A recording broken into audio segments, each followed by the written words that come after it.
ايه ده؟ هي امي مش هتاكل معانا ولا ايه؟ امي فين يا ريهان؟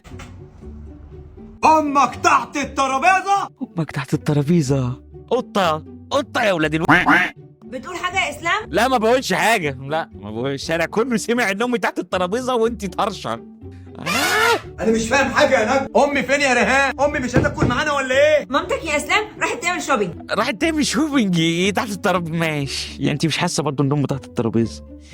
هو في ايه؟ هو انت بنت هو ما جالهاش هنا ليه؟ امي فين يا نجوى؟ يا ابني ركز، امك تحت نجوى الترابيزه. عندها مكرونه اكتر منك على فكره، يا بعيدا عن امك تحت الترابيزه، بعيدا عن الشنب، بعيدا عن الدق. نجوى عندها مكرونه اكتر منك. ايوه يعني فين امي؟ ما قلت لك يا اسلام بتعمل شوبينج. لا يا اسلام يا ابني، انا مش بعمل شوبينج، انا تحت الترابيزه. ايوه انت مزنوقه يعني تحت الترابيزه، ما تخرجي يا وليه. ده ايه ده؟ ايه يا ريهام؟ انت كمان بتقلدي صوت امي؟ لا ولا انت اللي صوت امك فين يالا؟ ولا يحرق. ولا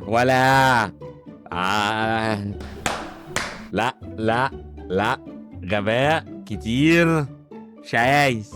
اتفضل. نجوى، هسألك سؤال واحد بس وتردي عليا. امي فين؟ يا ابني اسكت.